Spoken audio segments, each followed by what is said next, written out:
A Maldição da Sacerdotisa de Amon-Ra, narrativa clássica sobrenatural, G. St. Russell, século XX. Tradução de autor desconhecido do início do século XX. Narração, Jéssica Jordão, do canal Contos ao Vento.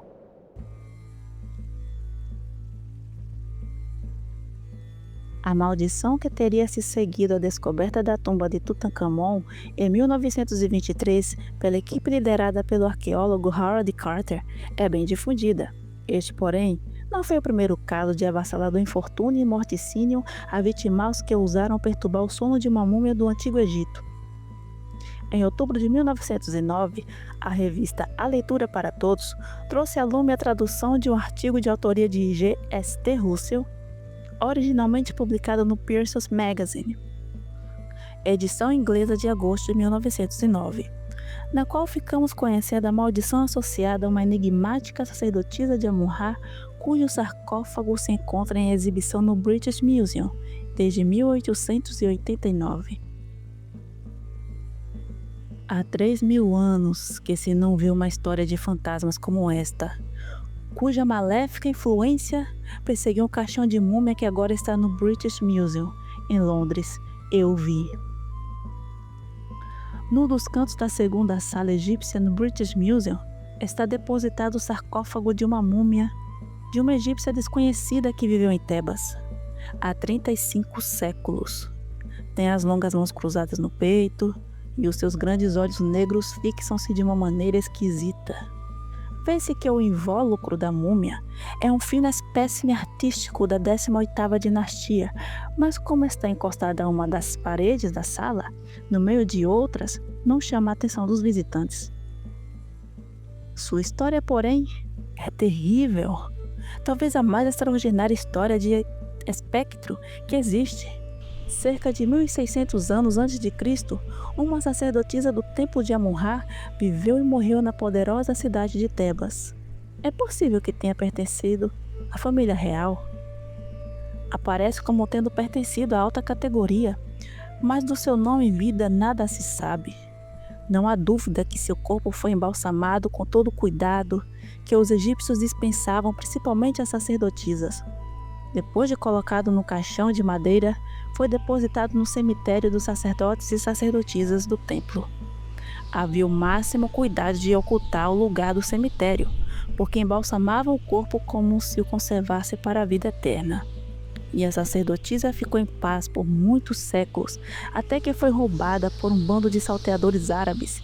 Isto foi 60 anos, quando seu corpo foi despojado do seu caixão e desapareceu. Há cerca de 60 anos, um grupo de 6 amigos subiu o Nilo, foi a Luxor, visitou a segunda catarata e explorou Tebas, assim como o templo de Amon-Ra, o primeiro em todo o mundo pela magnificência de suas ruínas. Uma senhora inglesa muito conhecida fazia parte do grupo e o cônsul Mustafa Aga ofereceu-lhe uma festa.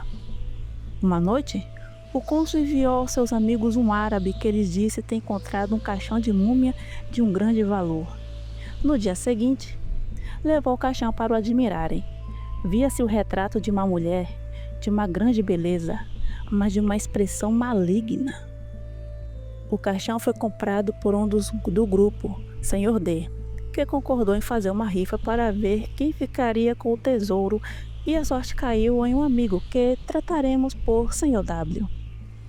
Começou então uma série de fatalidades que nunca cessaram, desde que o caixão foi encontrado entre milhares de outras relíquias semelhantes.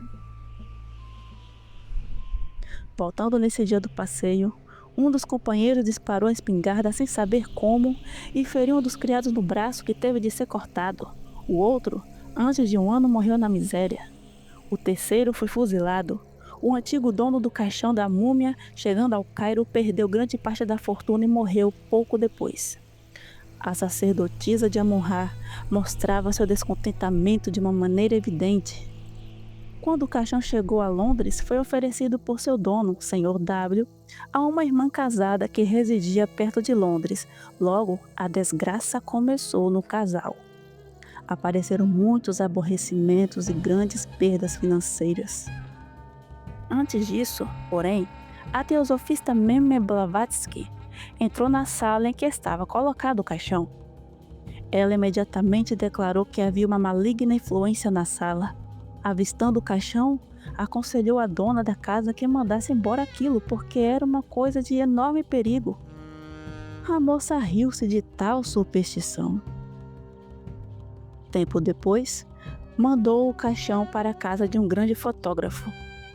Uma semana depois, recebeu um chamado do fotógrafo que, muito impressionado, lhe contou que quando fotografava a cara com o maior cuidado, garantia que ninguém tocasse no negativo da fotografia, mas este revelara a cara de uma mulher egípcia com vida, cujos olhos se fixavam nele com uma expressão malévola.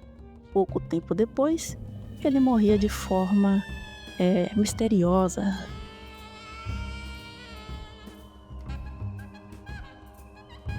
Por esse tempo, Senhor D, o primeiro possuidor do caixão, ouvindo essas histórias, aconselhou-a que o mandasse para a British Museum.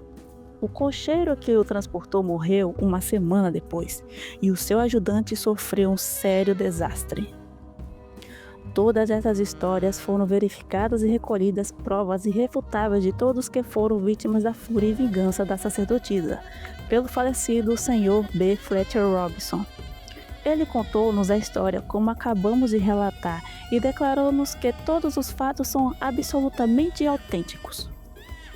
Ele próprio pensou que uma vez o caixão chegado ao museu e instalado no lugar de honra, terminasse a série de fatalidades, porque ele escreveu: Talvez esta sacerdotisa só use o seu poder contra os que a mostram à luz do dia ou aguardam numa sala reservada, mas agora que ela se acha entre rainhas e princesas, talvez ela não faça mais uso do seu poder maligno.